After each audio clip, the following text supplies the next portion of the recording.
are still here with us, and we're going to start, guys. Oh, first of all, hi again. To this story of Trump's insults to NATO allies, and we're going to go to the inside pages of the Mail, right? It's double-page spread here. Thanks to the reporting. Well, I mean, we've talked a lot about what Trump said and how insulting and how shameful it was and how hurtful it is to the families. I think it's really interesting as well to look at what Prince Harry has been saying. Obviously, Prince Harry was deployed to Afghanistan twice in his 10-year military career.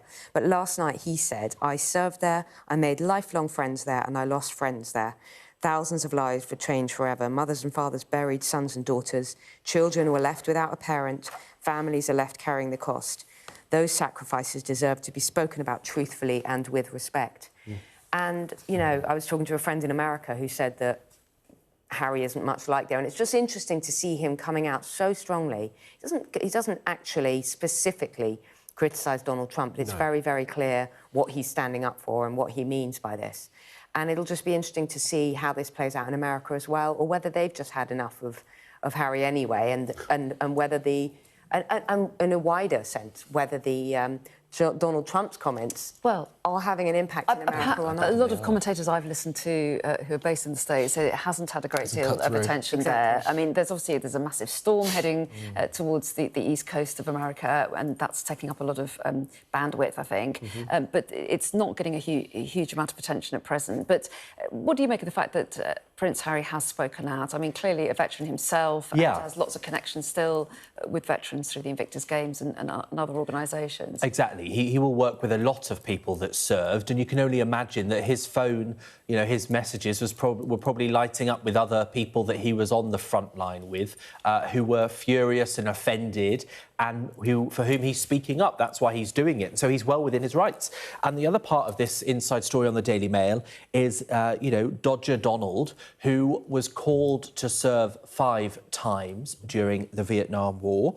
4 times he made claims that academia blocked him from being available, and then another time said he had a problem with his heel, but he couldn't remember what the problem was or which heel it was. And one of his inside men, one of his advisors, told a court case previously that he said, "You think I'm stupid? I wasn't going to Vietnam." So basically in private, he seems to have admitted that he was never so seriously injured he couldn't have served.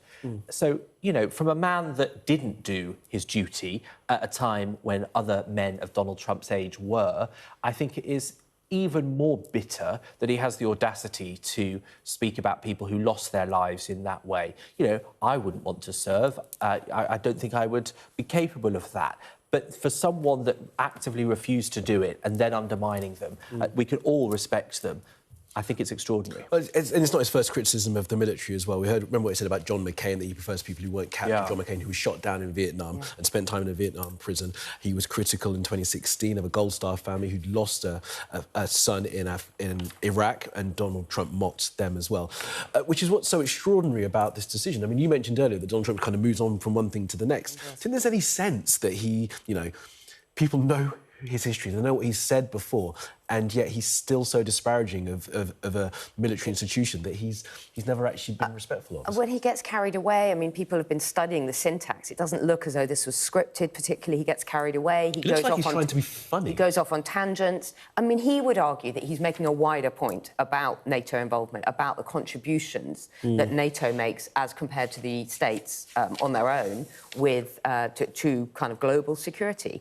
But, yeah, I mean, the kind of rambling, anecdotal style, to come out with clangers like this, it could be a real red line in the sand, I think, for many people, because, you know, how people are feeling when they hear that, when they've lost loved ones, it's absolutely appalling. And I find it interesting to see Harry suddenly rehabilitated, because he hasn't been immune from criticism over his own comments about his time in the military and of what he revealed in his memoir. Very quick thought, Benedict, about Prince Harry speaking out when he lives in America. Is he inviting criticism from Donald Trump, do you think? I mean, because Donald Trump, if he been fairly critical of Harry and Meghan, an enemy of someone...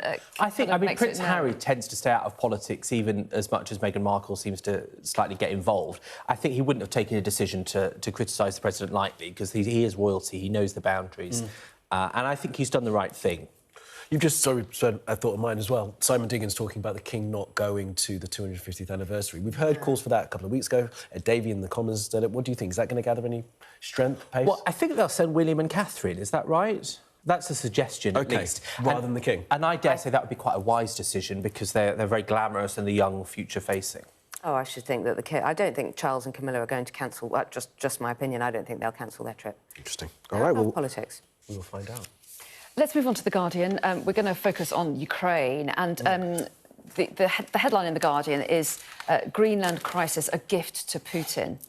Say Ukrainians. Yes. So this is The Guardian's correspondent who is in Ukraine, has been asking ordinary Ukrainians what they think about this drama. So the Greenland stuff going on, and they say that it's a gift to Russia because what Donald Trump is doing with his claims to Greenland, with threats of military action, is legitimising the idea that great powers can just take other people's sovereignty, other land's sovereignty, and that it's undermining the fight against Putin, but also that it is taking away a lot of the global attention. You know, the war in Ukraine is as cruel and as brutal as it has been in the years since it started, and yet we're hardly talking about it. And my own personal frustration alongside that is that Iran has had 14 days of blackout in the internet.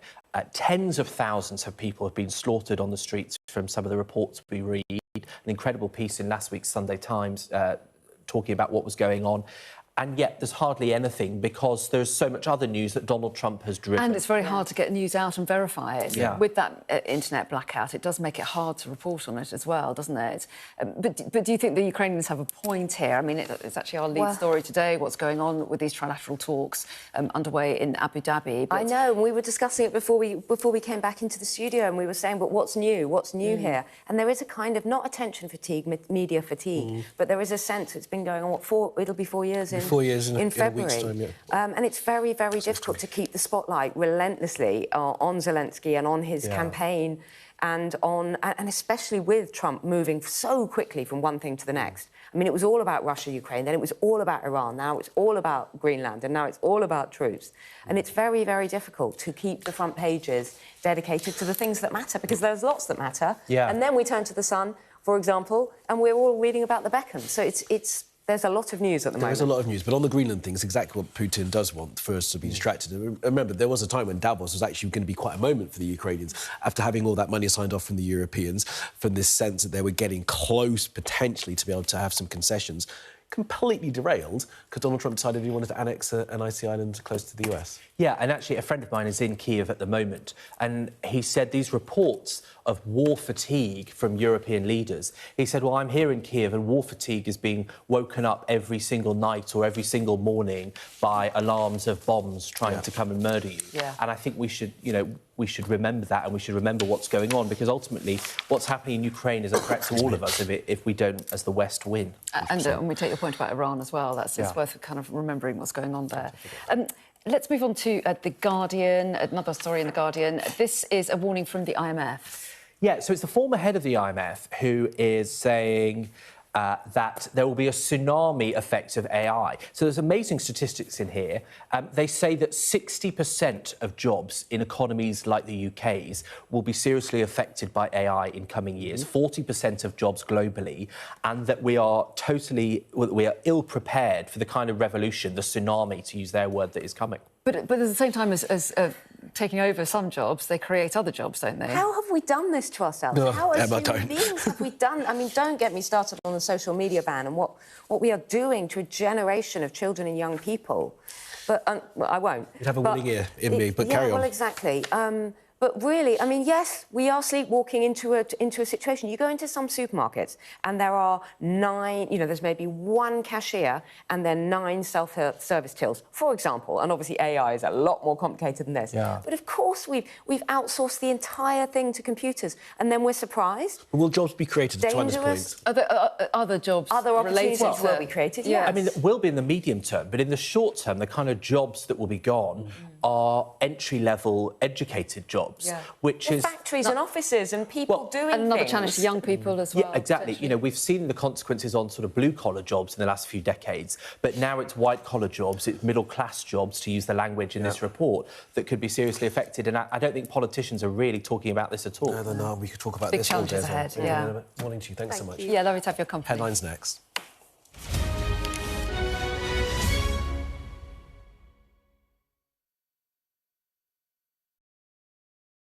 The best thing about being a Sky News journalist?